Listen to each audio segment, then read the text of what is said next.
അസ്സലാമു അലൈക്കും വറഹ്മത്തുള്ളാഹി തആല വബറകാതുഹു.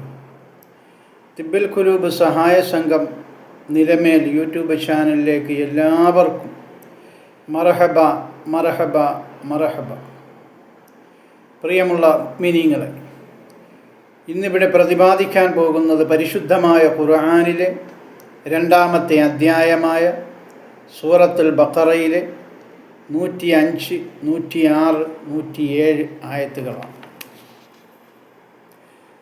റഹമുറാഹിമായ രാജാതിരാജനായ മലിക്കുൽ ജബ്ബാറായ അല്ലാഹുവേ, ഞങ്ങൾ അറിഞ്ഞുകൊണ്ടും അറിയാതെയും രഹസ്യമായും പരസ്യമായും ചെയ്തുപോയ ഒരുപാട് തെറ്റുകുറ്റങ്ങളുണ്ട് റഹ്മാനേ.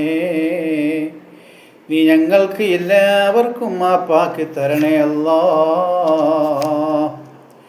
ആഫിയത്തോടുകൂടിയുള്ള ദീർഘായുസ് നീ ഞങ്ങൾക്ക് എല്ലാവർക്കും നൽകണേ റഹ്മാനേ. ഞങ്ങളിലുള്ള രോഗങ്ങൾക്ക് അല്ലാഹുവേ പൂർണ്ണ ശിഫാ നൽകണേ അല്ലാ. ദുആ കൊണ്ട് വസിയത്ത് ചെയ്തവരുണ്ട് റഹ്മാനേ, അവരുടെ ആഗ്രഹങ്ങൾ മുറാദുകളെല്ലാം നിനക്കറിയാം റഹ്മാനേ. അതൊക്കെയും നീ സാധിപ്പിച്ചു കൊടുക്കണേ അല്ലാ. അല്ലാഹുവേ, തിബ്ബിൽ ഖുലൂബ് സഹായ സംഘത്തെ ആശ്രയിച്ചു കഴിയുന്ന ഹാർട്ട് അറ്റാക്ക് രോഗികൾക്ക് വേണ്ടി മെഡിസിനും അതുപോലുള്ള സഹായങ്ങളും ചെയ്യുന്ന ഒരുപാട് പേരുണ്ട് റഹ്മാനേ. അവരെയെല്ലാം നീ സഹായിക്കണേ അല്ലാ. അവരെ ആരെയും നീ പരാജയപ്പെടുത്തല്ലേ റഹ്മാനേ. അല്ലാഹുവേ, ഞങ്ങളിൽ നിന്ന് ഒരുപാട് പേര് ഖബറുകളിലാണ് റഹ്മാനേ. അവർക്കൊക്കെയും മഗ്ഫിറത്തും റഹ്മത്തും സലാമത്തും സ്വർഗവും കൊടുക്കണേ അല്ലാ. നിങ്ങൾക്കെല്ലാവർക്കും പൂർണ്ണമായും ഈമാൻ നൽകണേ റഹ്മാനേ. അല്ലാഹുവേ, ഉപജീവനങ്ങൾ വിശാലമാക്കി തരണേ അല്ലാ. ബർക്കത്താക്കി തരണേ റഹ്മാനേ.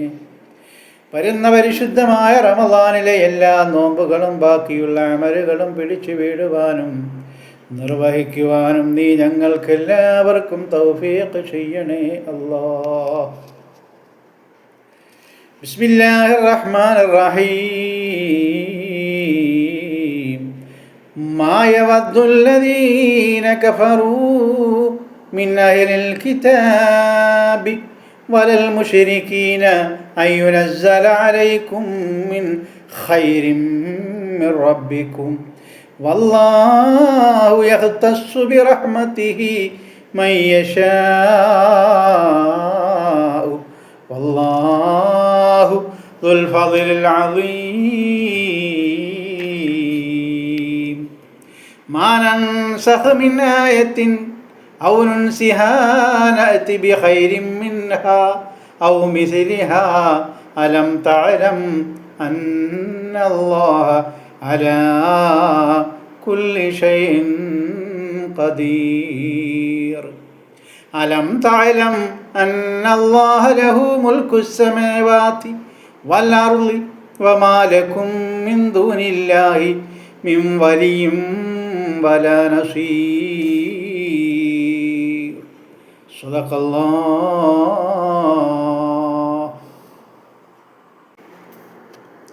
മാ യവദ്ദുല്ലദീന കഫറൂ മിൻ അഹ്ലിൽ കിതാബി വലൽ മുശ്രികീൻ. അല്ലാഹു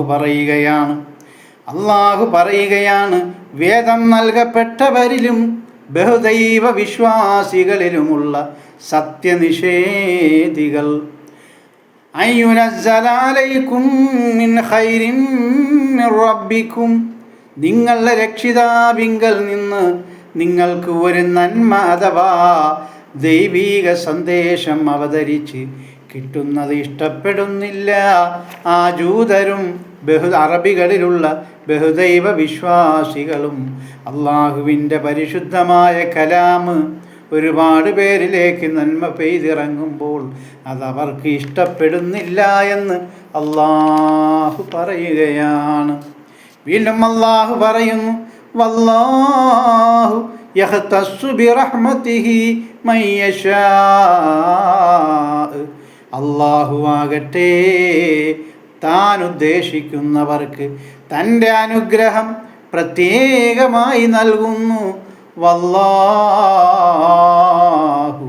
ദുൽ ഫളിൽ അളീം.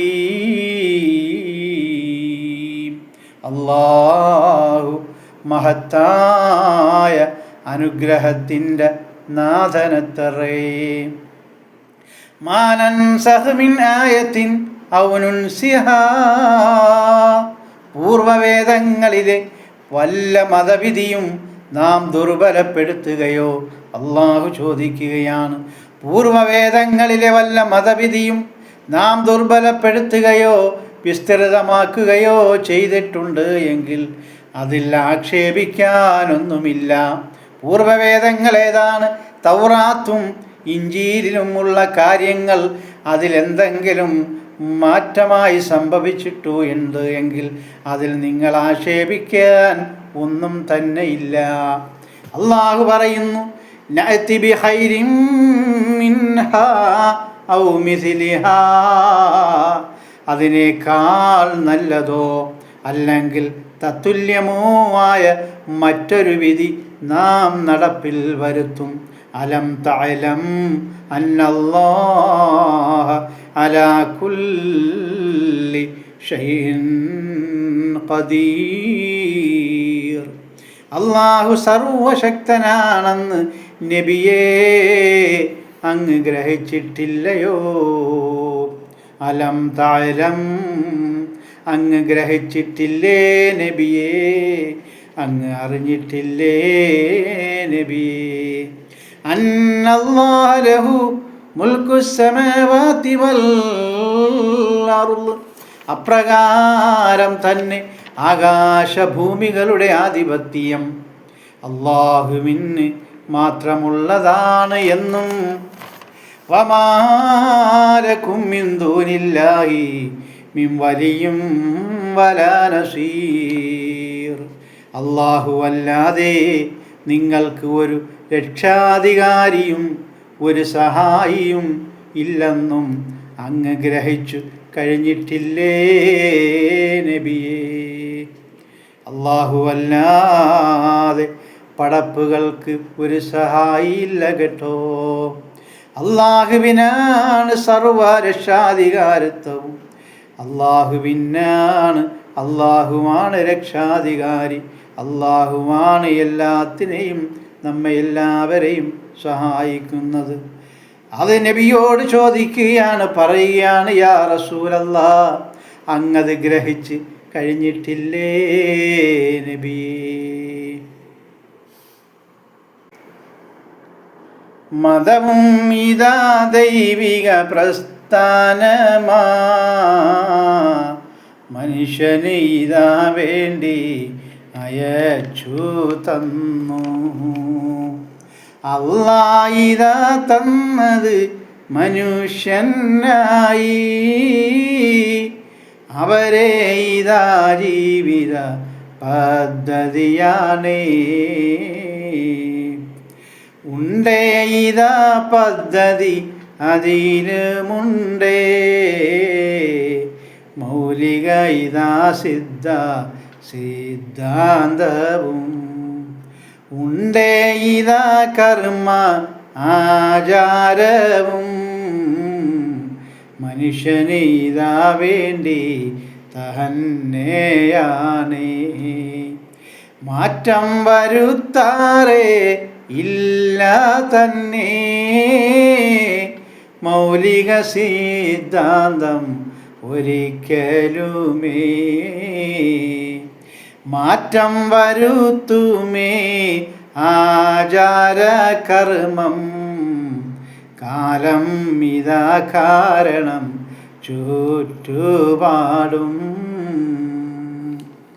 അല്ലാഹു മനുഷ്യൻ ചില ആചാര കർമ്മങ്ങൾ അനുവദിച്ചു. ചില ആചാര കർമ്മങ്ങൾ മനുഷ്യനെ അല്ലാഹു പഠിപ്പിച്ചു. ആ ആചാര കർമ്മങ്ങൾ ആ മനുഷ്യൻ വളർന്നു വരുന്നതിനനുസരിച്ച് അതിൽ മാറ്റങ്ങൾ വരുത്തുമെന്ന് അല്ലാഹു പറയുകയാണ്. അതുപോലെ മനുഷ്യന് ചില മൗലിക സിദ്ധാന്തങ്ങളും അനുവദിച്ചു.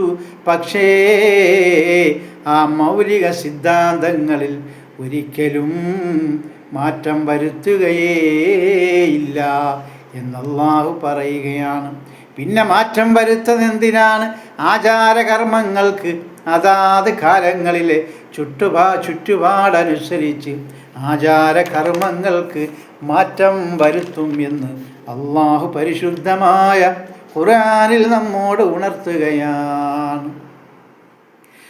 പറയാം ഇതാ ഞാനും ഉദാഹരണം, കേട്ട് പഠിച്ചോളീൻ മനസ്സുള്ളോരേ. ശൈശവദശയിലും മനുഷ്യർക്ക് അവർക്കും തരപ്പെട്ടത് മാത്രം ചെയ്യും.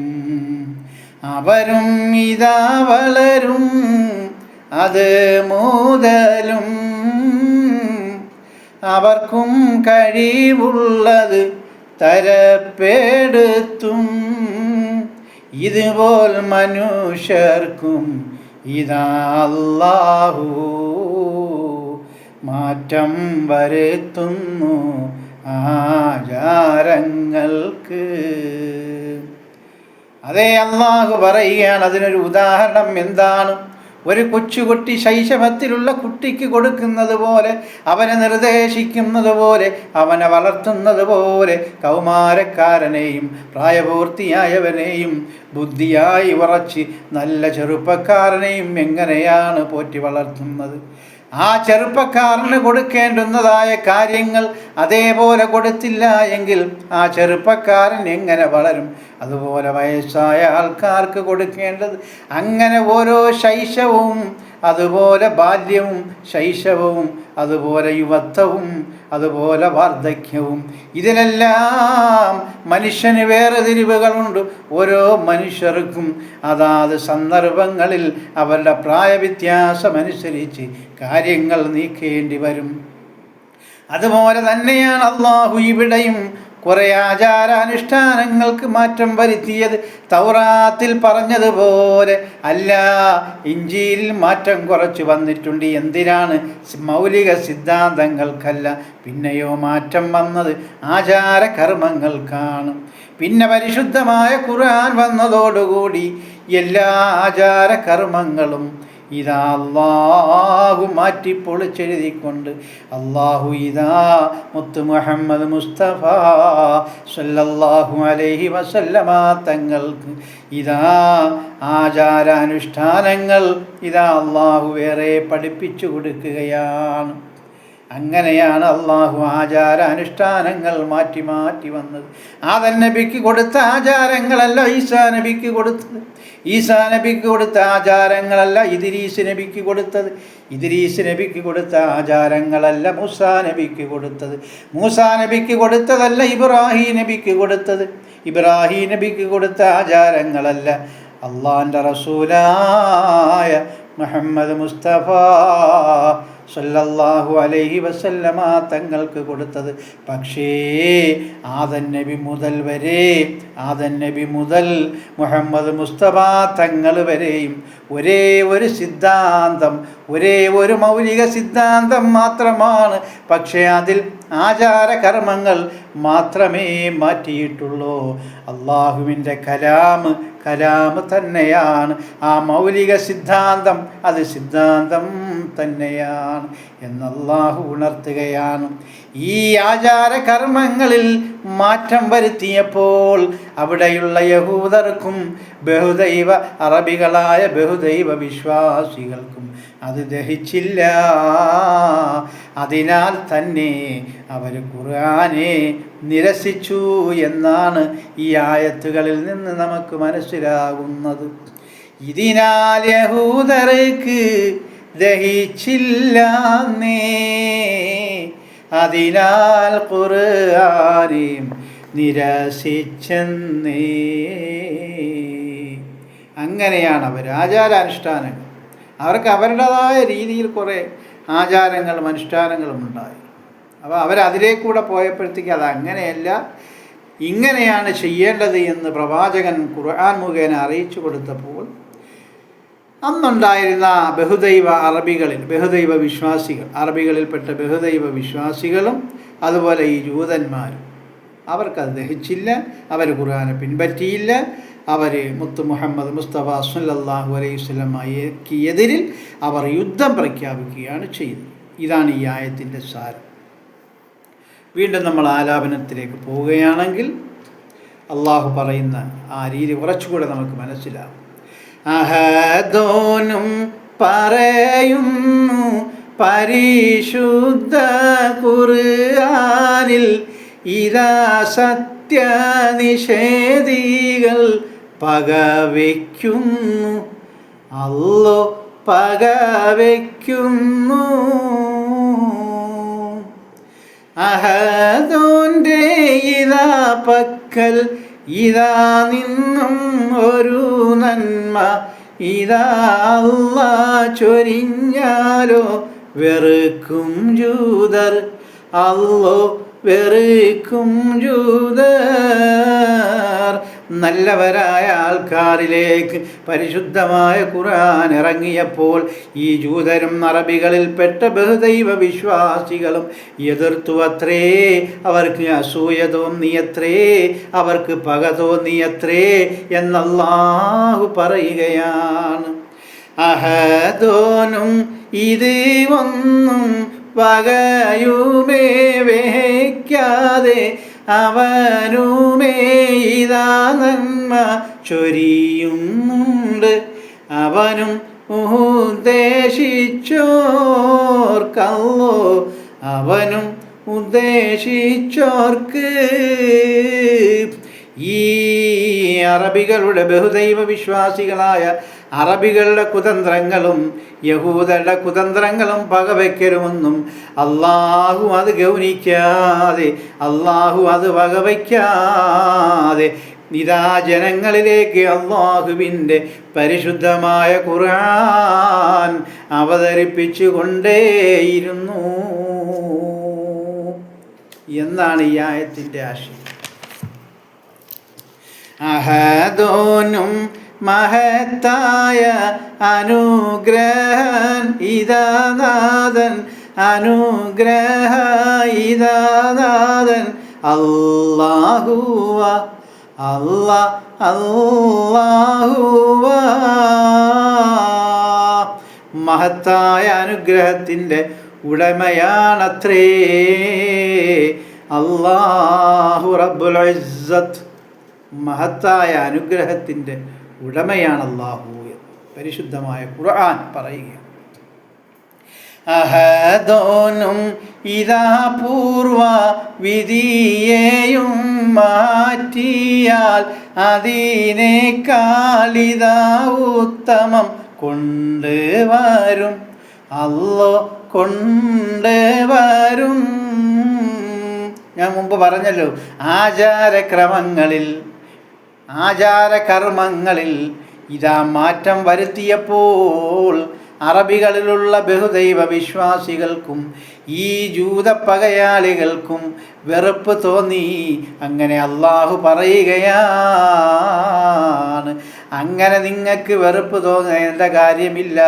ഒന്നീ അതിനേക്കാൾ ഉത്തമവും അല്ലെങ്കിൽ അതിലുപോലത്തുള്ള ആചാരകർമ്മങ്ങളും ഞാൻ കൊണ്ടുവരും, അതിന് ശക്തനാണ് ഞാനെന്ന് അള്ളാഹു ഊന്നി പറയുകയാണ്. അഹദോനും ഇതാ സർവ ഇതാ ശക്തൻ തന്നെയ, ആകാശം ഭൂമിയും അവനുള്ളതാ, അല്ലാഹു അവനുള്ളതാ. എല്ലാത്തിനും കഴിവുള്ളവൻ അല്ലാഹു തന്നെയാണ്. ആകാശവും ഭൂമിയും അല്ലാഹുവിൻ്റേത് മാത്രമാണ്. അതിന് വേറെ യാതൊരുവിധ അവകാശികളും ഇല്ലത്രേ എന്ന് അല്ലാഹു പറയുകയാണ്. അഹദോനും ഇതായെന്നും സഹായിയും അവൻ തന്നെ ഇതായെന്നും അവൻ തന്നെ രക്ഷിക്കുന്നതും വേറെ സഹായിയില്ലേ അല്ലോ ആർക്കും കഴിയുകില്ലേ. ഇവിടെ അടിവരയിട്ട് അല്ലാഹു പറയുകയാണ്, എല്ലാവർക്കും സഹായി അല്ലാഹു മാത്രമാണ്. അവനല്ലാതെ വേറെ ആർക്കും ആരെയും സഹായിക്കാൻ കഴിയുകയില്ല. അപ്പോൾ നമ്മൾ മനസ്സിലാക്കണം, അള്ളാഹുവിനാണ് കഴിവ്, അല്ലാതെ നമ്മൾ ഈ കൊണ്ട് നടക്കുന്നതായ കുറേ കാര്യങ്ങളുണ്ട്, അതിലൊന്നും യാതൊരു കാര്യവുമില്ല. ഞാൻ സൂറത്തുൽ ബഖറയിലെ 102 ആയത്തിൻ്റെ വിശദീകരണത്തിൽ യഹൂദികളുടെ അന്നത്തെ ജൂതന്മാരുടെ കുറേ ആചാര അനുഷ്ഠാനങ്ങളെപ്പറ്റി ഞാൻ പറഞ്ഞു. അപ്പോൾ ഇസ്ലാമിന് നിരക്കാത്ത ആചാരകർമ്മങ്ങളാണ് അവർ നിർവഹിച്ചു കൊണ്ടിരുന്നത്. മന്ത്രവാദം, അങ്ങനെയൊക്കെയുള്ള ചന്ദനക്കുളം എന്നൊക്കെ പോലുള്ള വിഷയം. അതിനെപ്പറ്റി ആധികാരികമായി നല്ല വിശദീകരണത്തോടു കൂടി ഞാൻ പറഞ്ഞു. പക്ഷേ എൻ്റെ കോണ്ടാക്റ്റ് നമ്പറുകളിൽ പല സ്ഥലത്തു നിന്നും, കൂടുതലും വടക്ക് നിന്നാണ് എന്നെ വിളിച്ചിട്ട്, നിങ്ങൾ സുന്നിയാണോ, നിങ്ങൾ എവിടെ നിന്നാണ് പഠിച്ചത്, നിങ്ങൾ തങ്ങന്മാരെ അംഗീകരിക്കുന്നുണ്ടോ, മക്ബറ അംഗീകരിക്കുന്നുണ്ടോ, നൂലോതുന്നുണ്ടോ, അതൊക്കെ ഹറാമാണോ എന്നൊക്കെ ചോദിച്ചുകൊണ്ട് ഫോൺ വിളികൾ വന്നു. അതുപോലെ ഈ വീഡിയോ ചെയ്യുന്നത് ഹറാമാണോ, വരുമാനം കുറഞ്ഞു പോയോ എന്നൊക്കെ പറഞ്ഞ് കുറേ ചെറുപ്പക്കാർ. അപ്പോൾ അവരോടൊക്കെ എനിക്ക് പറയാനുള്ളത്, മക്ബറ പൂജ തനിച്ച ഹറാമാണെന്ന് 102 ആയത്ത് കൊണ്ട് സ്ഥിരപ്പെട്ടതാണ്. അത് ജൂതന്മാരുടെ പരിപാടിയാണ്. അത് ഞാൻ ആ വീഡിയോ നിങ്ങൾ സെർച്ച് ചെയ്താൽ മനസ്സിലാക്കിയാൽ മനസ്സിലാവും. അല്ലെങ്കിൽ പരിശുദ്ധമായ സൂറത്തുൽ ബഖറയിലെ 2 ആയത്ത്, അല്ല 102 ആയത്ത് നിങ്ങൾ വിശദമായി പഠിച്ചാൽ മക്ബറ ആരാധനകൾ ഹറാമാണ്, നൂലോതൽ ഹറാമാണ്, വെള്ളം മന്ത്രിക്കലും ഹറാമാണ്, ഇങ്ങനെയൊക്കെയുള്ള കാര്യങ്ങൾ. അപ്പോൾ അവർ ചോദിച്ചെന്നോട്, ഞാൻ മുജാഹിദാണോ അതല്ല വഹാബിയാണോ, നിങ്ങളുടെ സനത് എവിടെ നിന്നാണ് കിട്ടിയത്? എൻ്റെ സനതൊക്കെ അറിഞ്ഞിട്ട് എന്താണ്, ഞാൻ ഖുർആനല്ലേ പറഞ്ഞത്. ഖുർആൻ പറഞ്ഞപ്പോൾ ഇവർക്ക് പൊള്ളി. ഖബർ പൂജാധികാരി, ഖബർ പൂജയാണ്. ശരിക്കും ഇപ്പോഴാണ് എനിക്ക് മനസ്സിലായത് ചേകന്നൂർ മൗലവിയെ കൊന്നത് ആരാണ് എന്ന്. ചേകന്നൂർ മൗലവിയെ കൊന്നതിൻ്റെ പിന്നിൽ വഅദിന് കൊണ്ടുപോകണമെന്ന് പറഞ്ഞുകൊണ്ടാണല്ലോ മൂപ്പര വീട്ടിൽ നിന്ന് ഇറക്കിക്കൊണ്ടുപോയത്. ഈ ഖബർ പൂജകരാണ് എന്നെനിക്ക് വ്യക്തമായി ഇന്നലത്തെ ഫോൺ കോളിൽ എനിക്ക് മനസ്സിലായി. അല്ലെങ്കിൽ അവർ അത്രയും ചൂടായി എന്നോട് സംസാരിക്കേണ്ട കാര്യമില്ല. ഇനി എൻ്റെ ഈ വാക്കുകളെങ്ങാനും കേട്ട് ആരെങ്കിലും അതിലേക്ക് പോവാതിരുന്നാൽ ആ നാടെന്ന് ഞാൻ പറയുന്നില്ല. കാരണം ബാക്കിയുള്ള ഈമാനുള്ളവർക്ക് കൂടെ വലിയ പ്രശ്നമാണ്. ബഹുദൈവ യഹൂദികളുടേതായ വിശ്വാസങ്ങൾ, ആചാരങ്ങൾ, അന്ന് കൊണ്ടുവന്നതായ ആ ഒരു തത്വശാസ്ത്രം, അത് ഇന്നും മുസ്ലിമീങ്ങൾ പിന്തുടർന്നു കൊണ്ടിരിക്കുന്നതിനെപ്പറ്റി അത് ഹറാമാണെന്ന് പരിശുദ്ധമായ 102 ബഖറയിലെ 102 ആയത്തിനെ വിശദീകരിച്ചുകൊണ്ട് ഞാൻ പറഞ്ഞപ്പോൾ അവർ എന്നെ ഒരു മുജാഹിദും വഹാബിയൊക്കെ ആക്കിക്കളഞ്ഞു. ഞാൻ ഖുർആനാണ് പറഞ്ഞത്. അപ്പോൾ ഖുർആൻ ശരിക്ക് പറയുന്നവരെ ഇവർ കൊല്ലും. അതാണ് ഇവരുടെ രീതി എന്നെനിക്ക് തോന്നുന്നു. അങ്ങനെ ആയിരിക്കണം നമ്മളെ ബഹുമാനപ്പെട്ട ചേകന്നൂർ മൗലവിയെ കൊന്നത്. അദ്ദേഹം ഖുർആൻ കൊണ്ട് അമ്മാനമാടുമായി. അദ്ദേഹത്തിനെ പോലെ അറിവുള്ള ഒരാൾ, ഞാൻ അദ്ദേഹത്തിനെ അങ്ങോട്ട് സൂചിപ്പിക്കുകയല്ല, പറഞ്ഞതാണ് ഖുർആൻ കൊണ്ട് അമ്മാനമാടാൻ, അത്രയും ആ ഖുർആൻ കൊണ്ട് വ്യാഖ്യാനിക്കാൻ അദ്ദേഹത്തിനെ പോക്കിയിട്ടേ ഉള്ളൂ ഇന്നും ഇന്നലെയുമുള്ള പണ്ഡിതന്മാർ. എന്ന് പറഞ്ഞതുപോലെ ഈ ഖബർ പൂജാകരും അതുപോലെ നൂല് ഓതി കൊടുക്കുന്നവരും ഒക്കെ എന്നെ വിളിച്ചിട്ട് തെറി അഭിഷേകങ്ങളാണ്. തെറി പറഞ്ഞില്ല, എന്നാലും അവർ ഒരു അടിക്കാൻ വരുന്ന രീതിയിലാണ്. ചേകന്നൂർ മൗലവി അല്ല ഞാൻ കൊല്ലം ജില്ലയിൽ കിഴക്കൻ പ്രദേശമായ കൈതോട് എന്ന് പറയുന്ന സ്ഥലത്ത് ജീവിക്കുന്ന ഒരു സാധുവായ മനുഷ്യനാണ്. എൻ്റെ പേര് അബ്ദുറഹീം, സനദ് കാമിൽ ജമാലി. ഖുർആനെ വെല്ലുവിളിക്കാൻ നിങ്ങൾക്ക് പറ്റുമെങ്കിൽ നിങ്ങൾക്ക് എന്നോട് മുട്ടാം.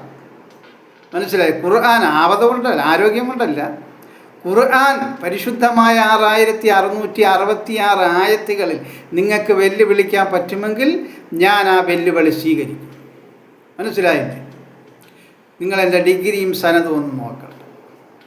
ഞാൻ പറയുന്ന കാര്യങ്ങൾ വാസ്തവമുണ്ടോ, അള്ളാഹു പറഞ്ഞതാണോ എന്ന് മാത്രം നിങ്ങൾ നോക്കിയാൽ. ജൂതന്മാർ അന്ന് കാണിച്ച ആഭിചാര ക്രിയകൾ, അതാണ് ഞാൻ പറഞ്ഞ് മനസ്സിലാക്കിയത്. അവർ ബൈത്തുൽ മുഖദ്ദസിൻ്റെ മൂലയിൽ കൂടെ 4 ഭാഗം ഇരുമ്പിൻ്റെ കുടങ്ങൾ കൊണ്ട് ചന്ദനക്കുടം എടുക്കുമായിരുന്നു. ചന്ദനക്കുടം പോലുള്ള ആചാരം അവർക്കുണ്ടായി. അതൊക്കെ ഞാൻ ആ വീഡിയോയിൽ വിശദമായിട്ട് പറയും. അതുപോലെ ഇന്ന് ചന്ദനക്കുടം, ഉറൂസിൻ്റെ പേരിൽ ചന്ദനക്കുടം എടുക്കുന്നത് എത്രയോ സ്ഥലത്ത്. കേരളത്തിൻ്റെ ഇങ്ങേയറ്റം മുതൽ അങ്ങേയറ്റം വരെ ഉണ്ട് ചന്ദനക്കുടം. ഇങ്ങേയറ്റം മുതൽ അങ്ങേയറ്റം വരെ ഉണ്ട് ഈ ഖബർ പൂജ. ഇങ്ങേയറ്റം മുതൽ അങ്ങേയറ്റം വരെ ഉണ്ട് പച്ചപ്പട്ടിനെ ആരാധിക്കൽ. നമ്മളിപ്പോൾ ഒരു വണ്ടി എടുത്താൽ ഉടനെ പോയി ഏതെങ്കിലും മക്ബറയിൽ പോയി ഒരു പട്ട് കെട്ടും. ഒരു തലവേദന വന്നാൽ ഒരു കറുത്ത നൂല് ഇപ്പം മഞ്ഞച്ചരടാക്കി മാറ്റിയേക്ക്. ശരിക്കിതൊക്കെ യഹൂദികളുടെ, അദ്ദേഹത്തിന് അത് മനസ്സിലായി. എന്നെ വിളിച്ച ആൾക്ക് ഞാൻ പറഞ്ഞ് മനസ്സിലാക്കി കൊടുത്താൽ ഇതൊക്കെ യഹൂദികൾ. അപ്പോൾ അദ്ദേഹം തന്നെ ചോദിക്കണം, ഇതൊക്കെ യഹൂദികൾക്കുണ്ട്. അപ്പോഴാണ് അദ്ദേഹം മനസ്സിലാക്കുന്നത് ഇത് യഹൂദികളുടെ ആചാരമായിരുന്നു എന്ന്. എത്രയോ കൊല്ലങ്ങൾക്ക് മുമ്പ് യഹൂദികൾ ചെയ്തു വെച്ച ആചാരങ്ങളാണ് ഇന്നിപ്പോൾ ഈ മുസ്ലിം പേരുകളിൽ അറിയപ്പെടുന്നവർ. എന്തിനു വേണ്ടി? അതും അള്ളാഹു പറയുന്നുണ്ട് ആ ആയത്തിൽ തന്നെ. ചില തുച്ഛമായ ദുനിയാവിൻ്റെ പൈസയ്ക്ക് വേണ്ടി, ദുനിയാവിൻ്റെ നേട്ടങ്ങൾക്ക് വേണ്ടി.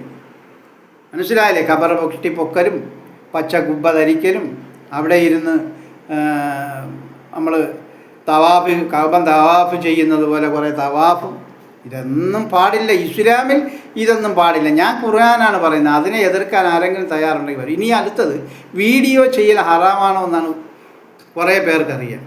വരുമാനം കുറഞ്ഞതാണോ ഉസ്താദെ വീഡിയോ ചെയ്തത്? എൻ്റെ വരുമാനത്തെപ്പറ്റി നിങ്ങൾക്കറിയാം. ഈ ചോദിച്ച മഹാന്മാർക്ക് എൻ്റെ വരുമാനത്തെപ്പറ്റി എന്താണെന്ന് ഇവർക്കറിയാം.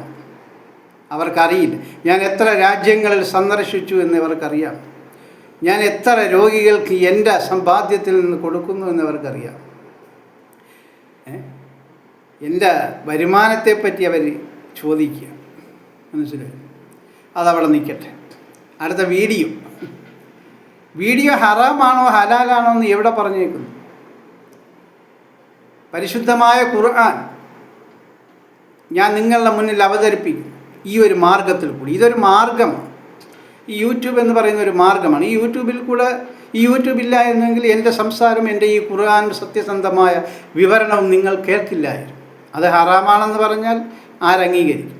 ഞാനിപ്പോൾ വെറുതെ മുഴുവനെ ഇരിക്കുകയാണെങ്കിൽ, അതല്ലെങ്കിൽ നഗ്നതാ പ്രദർശനം നടത്തുകയാണെങ്കിൽ അത് തനിച്ച് ഹറാമാണ്, യാതൊരു സംശയമില്ല. അല്ലാതെ ഈ വീഡിയോ ഹറാമാണെന്നോ ഹലാലാണോ എന്ന് എങ്ങനെ തരം തിരിക്കും? മനസ്സിലായില്ലേ? അപ്പോൾ അതുകൊണ്ട് കമൻറ്റുകളും എന്നെ വിളിക്കുന്നവരും വളരെ തീക്കൊള്ളി കൊണ്ട് തലചൊറിയരുതെന്ന് പണ്ടാരോ പഴഞ്ചൊല്ലുണ്ട്. ഖുർആൻ അറിഞ്ഞുകൂടെങ്കിലും മിണ്ടാതിരിക്കുക, ആരെങ്കിലുമൊക്കെ പറയുന്നത് കേട്ട് മനസ്സിലാക്കുക, അതല്ലെങ്കിൽ അംഗീകരിക്കാതെ പോവുക. ഇത് രണ്ടല്ലാതെ ഖുർആൻ കലക്കി കുടിച്ചവരെടുത്ത് തർക്കിക്കാനോ നൂലോതുന്നത് ഭയങ്കര പുണ്യമായ കർമ്മമാണെന്നും മന്ത്രിച്ചോതൽ വലിയതാണെന്നും മക്ബറയിൽ യാസീനോതൽ വലിയ പുണ്യമാണെന്നും നീ എൻ്റെ അടുത്ത് പറയണ്ട. അതൊക്കെ ഖുർആൻ അറിയാത്ത പാവങ്ങളായ ആൾക്കാരുടെ അടുത്ത് പറഞ്ഞാൽ മതി. പരിശുദ്ധമായ 6666 ആയത്തുകൾ ഏതാണ്ട് 28-30 കൊല്ലം കൊണ്ട് അരച്ച് കലക്കി കുടിച്ച് ചിന്തിച്ച് ഗവേഷണം നടത്തി നടക്കുന്ന ഒരാളാണ്. മനസ്സിലാവുന്നുണ്ടല്ലോ? അപ്പോൾ അതുകൊണ്ട് ഖുർആനെ മുട്ടാൻ അറിയാമെങ്കിൽ എന്നോട് വിളിച്ച് മുട്ടുക. അതല്ലെങ്കിൽ എന്തെങ്കിലും സംശയമുണ്ടോ അത് ചോദിക്കുക. അല്ലാതെ എന്തെങ്കിലും പറയാൻ വേണ്ടി എൻ്റെ വിലപ്പെട്ട സമയങ്ങൾ എൻ്റെ പ്രിയമുള്ളവരെ എന്നെ വിളിച്ച് ശല്യപ്പെടുത്തരുതെന്ന് ഞാൻ പറയുകയാണ്. അതുപോലെ വീഡിയോയിലെ കാര്യം മനസ്സിലായല്ലോ എൻ്റെ ചെറുപ്പക്കാരൊക്കെ ചോദിക്കണം, ഇതൊക്കെ ഹറാമാണോ ആരാണ് പറഞ്ഞ ഹലാലാണ് ഹറാം? മനസ്സിലായി? അപ്പോൾ അതുകൊണ്ട് ഇൻഷാ അല്ലാഹ് പിന്നെ ഇനി ഒരു കാര്യം പറയാനുള്ളത്, അതിനെപ്പറ്റി ഇനിയിപ്പം ഒരുപാട് പേര് ചോദിക്കും. ഹിലാല് എന്ന് പറഞ്ഞാൽ പിറ നക്ഷത്ര അല്ല, നമ്മളാ ഈ ചന്ദ്രനെ ഹിലാലെന്നും പറയാം. മനസ്സിലായി? അപ്പം അതിൻ്റെ ചന്ദ്രൻ്റെ ഇപ്പോഴത്തെ ദിക്കനുസരിച്ച് ശരിക്കും മനസ്സിലാക്കണം. ചന്ദ്രന് ഇപ്പോൾ നിൽക്കുന്ന ദിക്ക് അനുസരിച്ച് നമ്മൾ കൂട്ടി നോക്കുമ്പോൾ ഞായറാഴ്ച ഇൻഷാ അല്ലാഹ് നോമ്പായിരിക്കും എന്നാണ് എൻ്റെ ഒരു ചെറിയ അറിവ്. ഇനി അതിനെപ്പറ്റി ആരും ബേജാറാവേണ്ട, പിറകണ്ട, നോമ്പ് നിങ്ങൾ പിടിച്ചോ. ഞാൻ എൻ്റെ ഒരു അറിവ് പറഞ്ഞു എന്നേ ഉള്ളൂ. ചന്ദ്രൻ്റെ ഇപ്പോഴത്തെ നില അനുസരിച്ച് അതിങ്ങനെ കറങ്ങിക്കൊണ്ടിരിക്കുന്നത് അനുസരിച്ച് ഇതങ്ങ് കറങ്ങിച്ചെന്ന് അവസാനിക്കുമ്പോൾ ഉദിക്കുന്ന സമയം ഞായറാഴ്ച, ശനിയാഴ്ച മഗ്‌രിബോട് കൂടിയും ഞായറാഴ്ച നോമ്പും ആയിരിക്കും എന്നാണ് എൻ്റെ ഒരു ഗവേഷണം ഞാൻ കണ്ടെത്തിയത്. ഇനി തിങ്കളാഴ്ചയാവാം, ചിലപ്പോൾ ശനിയാഴ്ചയാവാം, ഗൾഫിലേക്ക്, മനസ്സിലായി.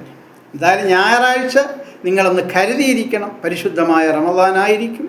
ഇൻഷാ അല്ലാഹ് അള്ളാഹു എല്ലാവർക്കും ഖുർആൻ കേട്ട് മനസ്സിലാക്കി പഠിക്കാൻ, അത് അറിവുള്ളവർ പറഞ്ഞു തരുന്നത് അത് അങ്ങനെയാണോ ഇങ്ങനെയാണോ എന്ന് ഒന്ന് ആ പള്ളിയിലെ മഹല്ലിലെ ഇമാമിൻ്റെ അടുത്ത് എങ്ങനെ കയറി ഒന്ന് ചോദിക്കാതെ ഈ ഇങ്ങോട്ട് കയറി മുട്ടുന്നത് വളരെ മോശമാണ്. ഞാൻ വലിയ അറിവുള്ള ആളൊന്നുമല്ല, എന്നാൽ ഈ 6666 ആയത്ത് അത് കലക്കി കുടിച്ചിട്ടേക്കാണ് ഞാൻ.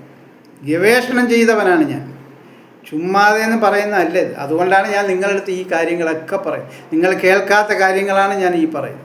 അത് പരിശുദ്ധമായ ഖുർആൻ്റെ ഓരോ ആയത്തിൻ്റെയും ആശയങ്ങളും അർത്ഥവുമാണ്. നിങ്ങൾ വിചാരിക്കുക 6 വർഷം ഇവിടെ എവിടെയെങ്കിലും ദറസിലും കോളേജിലും ഓതിയ ആളാണ്. അങ്ങനെയുള്ള ഒരാളല്ല. 30 വർഷം കൊണ്ട് ഖുർആനിട്ട് അമ്മാനമാടുക. മനസ്സിലായി? ഇതുപോലെ ആയിരുന്നു ചേകന്നൂർ. ഖുർആൻ ഗവേഷണം നടത്തിയ ആളാണ്. അദ്ദേഹത്തിന് ഈ പൂജ, മക്ബറ പൂജകൾ കൊന്നുകളഞ്ഞു. എന്നിട്ട് ആരെയും മണ്ടയിൽ ചാർത്തി. കഷ്ടം. മനസ്സിലായി? അന്നേന്ന് ഞാൻ പറയുന്നില്ല, പോട്ടെ. അള്ളാഹു നമുക്ക് എല്ലാവർക്കും പൂർണ്ണ ഈമാൻ തന്ന് അനുഗ്രഹിക്കുമാറാകട്ടെ. അസ്സലാമു അലൈക്കും വറഹ്മത്തുള്ളാഹി. ഇൻഷാ അല്ലാഹ് നാളെ കാണാം.